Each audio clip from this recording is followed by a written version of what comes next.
മന്ത്രിക്ക് വീട്ടിൽ ഭക്ഷണം നൽകി. CPI പ്രവർത്തകനെ പാർട്ടിയുടെ പ്രാഥമിക അംഗത്വത്തിൽ നിന്ന് പുറത്താക്കി. മന്ത്രി OJ ജനീഷിന് വീട്ടിൽ ഭക്ഷണം നൽകിയ സംഭവത്തെ തുടർന്ന് പാർട്ടി പ്രവർത്തകനെ CPI-യിൽ നിന്നും പുറത്താക്കി. CPI-യുടെ മുതിർന്ന പ്രവർത്തകനും അഷ്ടമിച്ചിറ ബ്രാഞ്ച് അംഗവുമായ PS അബ്ദുൾ റഹ്മാനെയാണ് പാർട്ടിയുടെ പ്രാഥമിക അംഗത്വത്തിൽ നിന്ന് പുറത്താക്കിയത്. പാർട്ടി വിരുദ്ധ പ്രവർത്തനമാണ് നടന്നതെന്നും ഇത് പാർട്ടിക്ക് വലിയ അപമാനമുണ്ടാക്കിയെന്നും ചൂണ്ടിക്കാട്ടിയാണ് ബ്രാഞ്ച് കമ്മിറ്റി നടപടി സ്വീകരിച്ചത്. പാർട്ടിയുടെ തീരുമാനം അപ്രതീക്ഷിതവും ഏറെ വേദനിപ്പിക്കുന്നതുമാണെന്ന് അബ്ദുൾ റഹ്മാൻ പറഞ്ഞു. 5 പതിറ്റാണ്ടിലേറെയായി പാർട്ടിക്കായി പ്രവർത്തിച്ചു വരുന്ന താൻ കുടുംബാംഗങ്ങളുടെയും പ്രദേശവാസികളുടെയും അഭ്യർത്ഥന മാനിച്ചാണ് മെയ് 27-ന് മന്ത്രിയെ വീട്ടിൽ സ്വീകരിച്ച് ഭക്ഷണം നൽകിയതെന്നും അദ്ദേഹം വ്യക്തമാക്കി.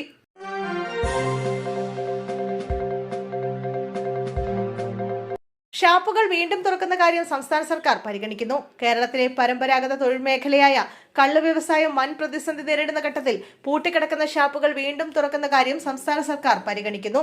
സാധ്യതാ പരിശോധനയ്ക്കായി എക്സൈസ് മന്ത്രിയുടെ നേതൃത്വത്തിൽ ചർച്ചകൾ നടത്തും. ചർച്ച ഫലം കണ്ടാൽ ഷാപ്പുകൾ വീണ്ടും തുറക്കാൻ കഴിയുമെന്ന പ്രതീക്ഷയിലാണ് ഷാപ്പ് ഉടമകളും തൊഴിലാളികളും.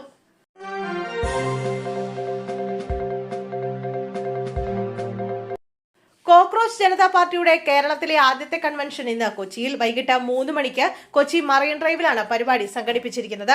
സമൂഹ മാധ്യമങ്ങളിൽ സജീവമായ അംഗങ്ങളും അനുഭാവികളും പങ്കെടുക്കുമെന്നാണ് സംഘാടകർ അറിയിച്ചിരിക്കുന്നത്. ടെലഗ്രാം പ്ലാറ്റ്ഫോമിലൂടെയാണ് കൺവെൻഷനിലേക്ക് ആഹ്വാനം നൽകിയിരിക്കുന്നത്. കഴിഞ്ഞ കുറച്ചു മാസങ്ങളായി സാമൂഹിക രാഷ്ട്രീയ വിഷയങ്ങളിൽ വ്യത്യസ്തമായ രീതിയിലുള്ള പ്രതികരണങ്ങളിലൂടെ ശ്രദ്ധ നേടിയ കൂട്ടായ്മയാണ് കോക്രോച്ച് ജനതാ പാർട്ടി. പരമ്പരാഗത രാഷ്ട്രീയ പാർട്ടികളിൽ നിന്നുള്ള വ്യത്യസ്തമായ സമീപനവും ആക്ഷേപഹാസ്യ ശൈലികളിലുള്ള ഇടപെടലുകളും ഇവരെ സമൂഹ മാധ്യമങ്ങളിൽ ശ്രദ്ധേയരാക്കി.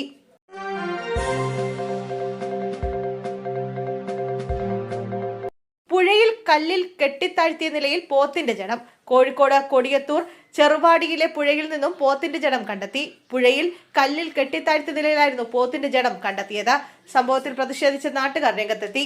മിണ്ടാപ്രാണികളോടുള്ള ക്രൂരതയെ ചൊല്ലിയാണ് പ്രതിഷേധമുയർന്നത്. കൊടിയത്തൂർ പഞ്ചായത്തിലെ 15-ാം വാർഡിൽ ഉൾപ്പെടുന്ന ചെറുവാടി ഭാഗത്തെ ചാലിയാറിലാണ് പോത്തിന്റെ ജഡം കണ്ടെത്തിയത്. പോത്തിനെ ജീവനോടെ പുഴയിൽ കെട്ടിത്താഴ്ത്തിയതാണോ എന്നാണ് സംശയം. അതേസമയം ചത്തശേഷം പുഴയിൽ തള്ളിയതാണോ എന്ന കാര്യവും പരിശോധിക്കുന്നുണ്ട്. ആളുകൾ കാണുമ്പോൾ പുഴയിൽ കല്ലിൽ കെട്ടിത്താഴ്ത്തിയ നിലയിലായിരുന്നു പോത്തിന്റെ ജഡം ഉണ്ടായിരുന്നത്. വാർഡംഗം കസ്നയും നാട്ടുകാരുമാണ് വിവരം പോലീസിനെ അറിയിച്ചത്.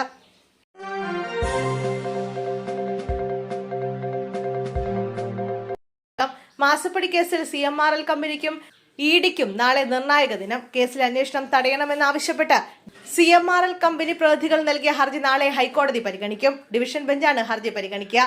അതേസമയം റെയ്ഡിനെത്തിയ ED ഉദ്യോഗസ്ഥരെ ആക്രമിച്ച സംഭവം ഉൾപ്പെടെ കോടതിയെ അറിയിക്കാൻ ഒരുങ്ങുകയാണ് ED. തങ്ങൾക്ക് ലഭ്യമായ വിവരങ്ങൾ ED മുദ്രവെച്ച കവറിൽ കോടതിയിൽ സമർപ്പിക്കും. പരിശോധനയ്ക്കിടെ ഉദ്യോഗസ്ഥർക്ക് നേരെ ഉണ്ടായ അതിക്രമവും കോടതിയിൽ ED ബോധ്യപ്പെടുത്തും. അതേസമയം കേസന്വേഷണം തടയാനായി മുതിർന്ന അഭിഭാഷകരെ ഇറക്കി അനുകൂല ഉത്തരവ് നേടാനാണ് CMRL നീക്കം. 5ാമതാണ് കേസ് വിളിക്കുക. ജസ്റ്റിസ് രാജ വിജയരാഘവന്റെ ബെഞ്ചാണ് കേസ് പരിഗണിക്കുന്നത്.